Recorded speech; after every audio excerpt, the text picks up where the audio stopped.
Welcome back to cyberspace, where you can chase any face in the human race, and today we're going to be going over collisions and how to use them specifically. So, in Overwatch Workshop, there's two types of collisions. There's player movement collisions, and then there's environment collisions. So environment collisions, I'm going to show you real quick here on this treadmill. Environment collisions look kind of like this, where you see that I'm not moving, but the treadmill is moving beneath me. That is an environment collision, which means I can like go through the map and stuff, you know, like this. And I'll be showing you the collisions, the other second type of collision later on. Play of the game. I believe. So yeah, you can walk through stuff like this.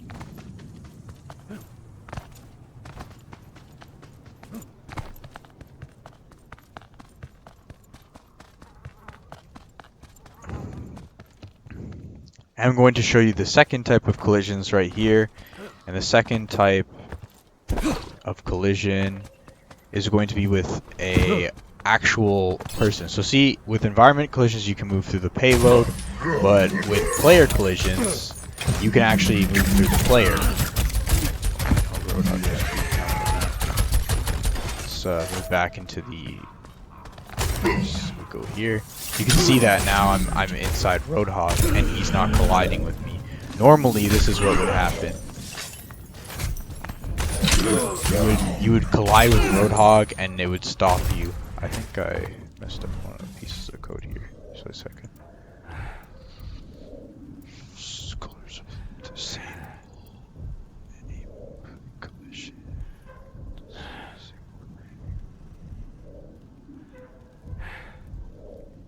So.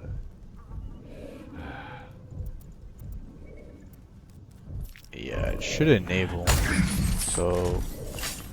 Okay, so we should.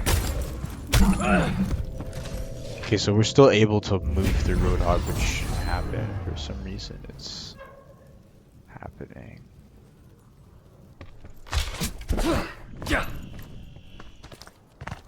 Anyways, basically the difference between environment and movement collisions. Oh yeah, that's right. So environment also includes player characters. So if I take out, that's right. That's why.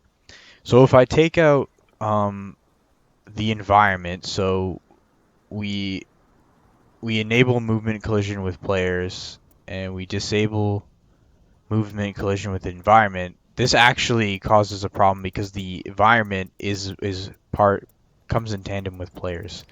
So if we just turn this off really quickly, I can show you what the disable movement collision for just a single individual player. So we can see with Roadhog here that when I get close to him,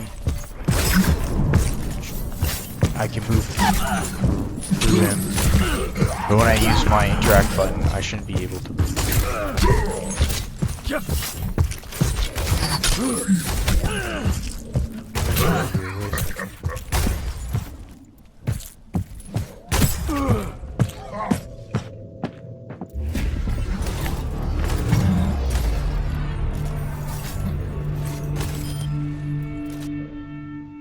I must redeem myself.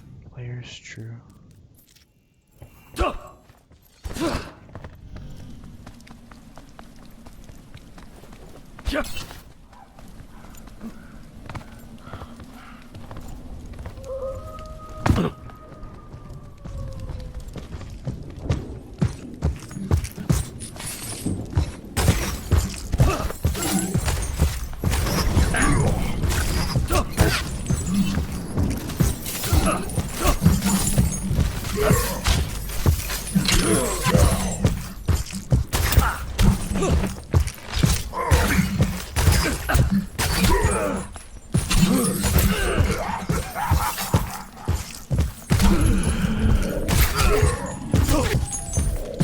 Yeah, now you can see that I can't actually go through Roadhog.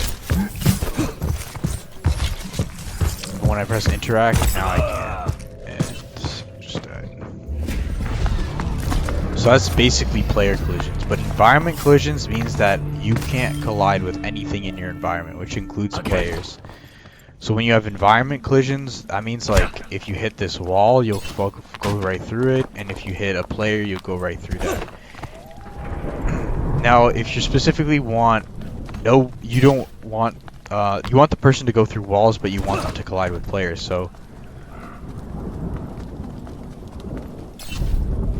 if that's your case, then what you want to do is you're going to want to set a variable basically stating that if they are inside a wall, then they go through players, and if they're outside the wall, and they've turned it off, then they turn off the environment as well. So basically, they can now hit other individuals and other players. It's actually pretty simple and pretty easy. I mean, you can pretty much put a toggle on it and see the swap and switches for that, but that's pretty much all that's covering for collisions. This is specifically only collisions.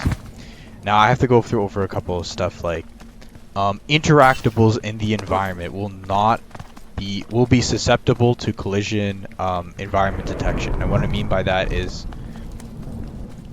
right now you can't go through barrels, even though you can break them, but you can go through barrels with the environmental collision. Another thing about environmental collision I don't think a lot of people get is that any kind of moving platform will feel very awkward with environmental collision off.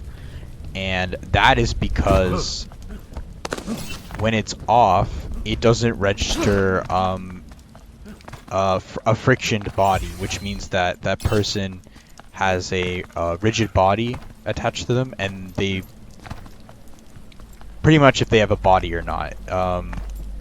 And if they don't have a body, then the things that usually move a normal body can't necessarily move a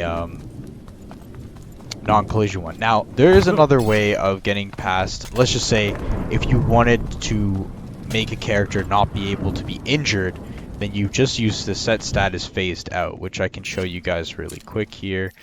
Oops.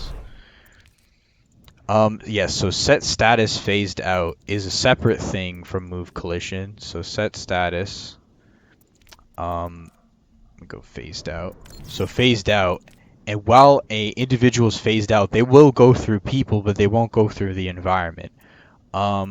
This is similar to enable movement collision with players and disable movement collision with players, except the only difference is with set status, phased out, I don't think you can be hit by anything. So what this means is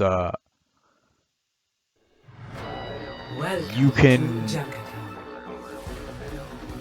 pretty much not take damage, because phased out is a special ability Reaper has, and specifically speaking, if you're consistently phased out, you can't take any damage, because that's what Reaper's ability is. It's effectively what it does. It's the same thing with like Sombra's hacked only affects hacked things. It doesn't affect like your code. So like you might want to have to upgrade your code. Like a good example is like if someone's hacked, then they can't use their ultimate, or if somebody's hacked, they can't do this or whatever. But this one is actually pretty. See, now that I'm phased out, right? Roadhog can't shoot me or hook me. That's because I'm phased out. But that is not due to the movement collision. If you're talking about player collision will only be initiated, and you can still be hit, you could still be hooked, and you can still do all that stuff. But if you just want somebody who's unkillable, just set their status to phased out, and if that's not long enough for your game, you can just literally do it again. Like you just wait that exact amount of time and then just set it up again. It's pretty easy. I think the longest a game can run is like 3 hours or something, so pretty sure that'll cover your needs for your custom game modes. This one was a pretty quick one. I didn't want to go into too much detail or too much in-depth detail, and I'll just show the code right here. So this is to So this code is enable. So you put enable movement collision with players here. Event player. Player A is true. That's for the first section. The second section is event player A is false. Disable movement collision with players. So this will turn on and on movement collision. If you want to add it in your code, you can do so whenever. This is just to test it out and see how it works. And then you have the toggle switch, which is, if you guys haven't watched one of my videos, the toggle switch is extremely important. You can go watch that. So ongoing each player, we always have that. And then we have is button held, event player button interact is true. And then we do event player A is equal to not event player A. Here, I'll show you guys about that. So you set player variable. This is all gone in toggles. So watch that video to see more about this specifically. So you put a toggle switch in here, and then you set status event player null phased out. That's a separate one. So that's, if you don't want to use that one, you don't have to. This will be to disable movement collision. Let's say you want to phase through the environment and players.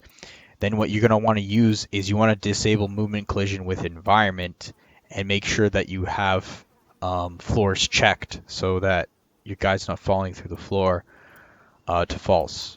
So disable movement collision with environment. The players that are affected is the event player. The include fours, you can do false or true on this one. I recommend false so that your guy doesn't fall off the map. And that's pretty much it for that one. And then down here, you're going to swap this to enable movement collision with environment. So this will make it so that the player now can't phase through walls, and that's pretty much it. Yeah, this was just kind of a short video. I have more content coming up for you guys. New challenge and a new Overwatch workshop are coming up this week. So you can stay tuned and find out. So other than that, cyberspace is out.